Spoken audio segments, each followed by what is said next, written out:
बिस्मिल्लाहिर्रहमानिर्रहीम। बोलते कालम के साथ मैं आमिर रज़ा खान। और JF-17 थंडर जो है वो कहाँ तक जा सकता है, ये वो बात है जो कुछ लोगों को इसलिए समझ नहीं आई कि आज़रबाईजान में JF-17 थंडर को लेकर मीडिया जो है, खासकर इंटरनेशनल मीडिया और इंडियन मीडिया जो है, क्यों शोर मचा रहा है।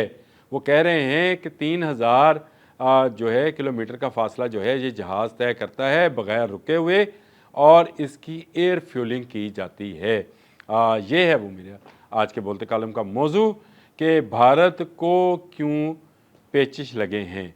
इसलिए कि भारतीय तमाम के तमाम एयर बेसिस और भारत के तमाम इंटरसेप्टर्स जो हैं वो पाकिस्तान के JF-17 थंडर ब्लॉक 3 की रेंज में आ गए हैं। पाकिस्तान ने जो है अपना JF-17 थंडर उड़ाए 5 की तादाद में।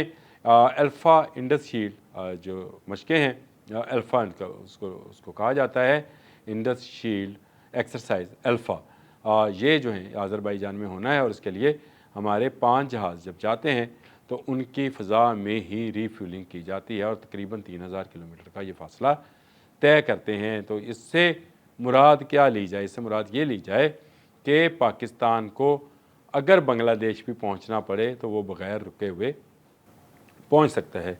और बांग्लादेश की जो सरहद है वहाँ पर मौजूद भारत की तमाम एयर बेसिस और भारत के तमाम जो उसकी बहरी क़ुव्वत के मराकज़ हैं वहाँ तक जाया जा सकता है। वैसे तो मसूर और पटना और सब जगहों पर इनकी एयरफील्ड्स भी हैं और इनकी आर्मी की तनसीबात भी मौजूद हैं जिनको कहीं पर भी तबाह करने की सलाहियत JF-17 थंडर में रख ली है। इस दफ़ा इंडस जो है इंडस शील्ड है अल्फ़ा, इसमें जो JF-17 थंडर को भिजवाया गया है तो उसमें जदीद एवोनिक्स सिस्टम के साथ साथ जदीद एसआर रडार और BVR मिसाइल जो हैं वो भी शामिल है। जो रिपोर्ट हुआ है 500 के 500 पायलट्स की वहाँ पर बड़ी पेशदराई की गई, जहाज़ों का इस्तकबाल किया गया और जहाज़ों के पायलट्स को बाकायदा सलामी पेश की गई और उनके उतरने पर एक जश्न की सूरत नज़र आती थी। देखा हमने कि वहाँ पर पायलट्स का इस्तकबाल किस तरह से किया गया, झंडे पकड़ कर तस्वीरें बनाई गई और पाकिस्तान के JF-17 थंडर घन गरज के साथ आज़रबाईजान में उतर गए। तो ये वो मामला था जिस पर इंडियंस इस बात पर ची बची हैं कि उनका तेजा अभी इंडिया से बाहर नहीं जा सका। उनका तेजा जो कि हमारे JF-17 थंडर से बहुत पुराना प्रोजेक्ट है और उस पर भारत जो है अरबों खरबों डॉलर खर्च कर चुका है, लेकिन इसके बावजूद वो अपना कोई ऐसा जहाज़ नहीं बना सका अभी तक जो JF-17 थंडर की रेंज का हो। पाकिस्तान का JF-17 थंडर ब्लॉक 3 जो है 4.5 जनरेशन का जहाज़ है और ब्लॉक 4 जो बनाएंगे हम वो जनरेशन 5th जनरेशन का जहाज़ होगा, क्योंकि हम इस वक्त J35 की तरफ जा रहे हैं। J10C पहले हमारे पास है, लेकिन हमारी अपनी प्रोडक्ट जो है वो JF-17 थंडर है। पिछले दिनों ये भी खबरें आई थी कि इसमें रूस का इंजन जो है उसको भी इंटीग्रेटेड किया जाना है, लेकिन उस पर भारत ने बड़ा शोर मचाया था। लेकिन अब भारत का क्योंकि रूस के साथ वो मामलात नहीं रहेंगे, जिस तरह की पाबंदी अमेरिका ने लगाई है कि आप रूस से तेल नहीं ख़रीदेंगे, उसके बाद रूस के साथ जो इनके दफ़ाई मामलात हैं वो भी बिगड़ जाएंगे और पाकिस्तान बेहतर एक जहाज़ बनाने में, क्योंकि इसको 5th जनरेशन का जहाज़ बनाना है जिसके लिए उसको एक बेहतर इंजन की ज़रूरत है जो कि उसको मिल सकता है रशिया से।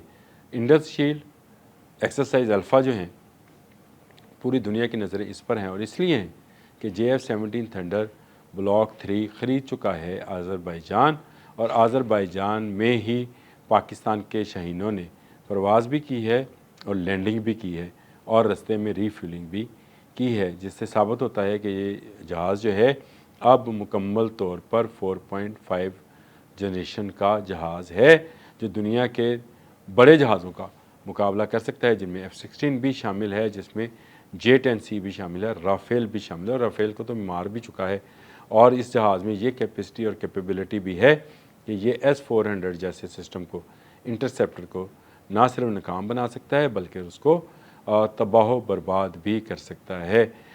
इस बात पर इंडियंस इसके जाने पर इंडियंस क्यों इतने चीं बची थे और क्यों उनका मीडिया बकबक कर रहा था, ये बात समझने की है कि JF-17 थंडर का आज़रबाईजान तक जाना इस बात का बैन सबूत है कि अगर हम पर कभी कोई ऐसा वक्त भारत लाने की कोशिश करेगा, जंग मुसल्लत करने की कोशिश करेगा, तो फिर हम एक कोने से लेकर अमृतसर से लेकर कलकत्ता तक और अमृतसर से लेकर फिर बांग्लादेश के बॉर्डर तक जो है हम अपने JF-17 थंडर से भारत के तमाम नापाक इरादों को नीस्तो नबूद कर देंगे।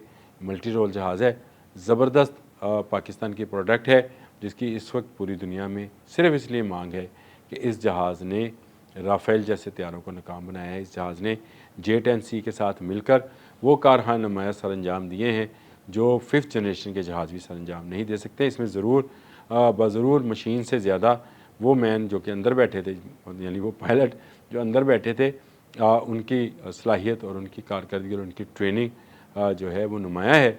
और ये बात तो चाइनीज़ भी मान गए। उन्होंने कहा कि मशीन से इम्पोर्टेंट, जब चाइनीज़ सफारतकार से ये बात की गई कि जहाज़ की टेक्नोलॉजी चाइनीज़ थी, तो उन्होंने कहा कि ये बात नहीं है, टेक्नोलॉजी चाइनीज़ ही होगी। वहाँ फ्रांस की टेक्नोलॉजी थी, ये चाइना की टेक्नोलॉजी थी, लेकिन जो अंदर बंदा बैठा था उसका जज्बा और उसकी ट्रेनिंग जो है वो मैटर करती है कि आप कितनी जल्द फ़ैसला करते हैं और क्या फ़ैसला करते हैं। ये जहाज़ ने फ़ैसला नहीं करना कि उसने मिज़ाइल BVR किस वक्त और कहाँ पर किसके अगेंस्ट लॉन्च करना है। ये BVR मिज़ाइल PL-15 और पाकिस्तान के अपने भी अब BVR मिज़ाइल बनने जा रहे हैं। और इतलात तो ये भी हैं कि पाकिस्तान PL-15 को भी पाकिस्तान में ही बनाने की सोच रहा है, यानी उस रेंज का मिज़ाइल जो है पाकिस्तान ख़ुद भी तैयार करेगा। यह ज़रूरी भी है कि अगर हम 5th जनरेशन का जहाज़ बनाते हैं तो मिज़ाइल भी हमारे अपने होने चाहिए। चाइना हमारा दोस्त है, हमें कभी उसकी तरफ से ना नहीं आई, लेकिन क्यों ना टेक्नोलॉजी अपनी हो। अगर JF-17 थंडर हमारा है तो मिज़ाइल भी हमारे होने चाहिए और इसके नए वर्जन्स भी बनते रहने चाहिए।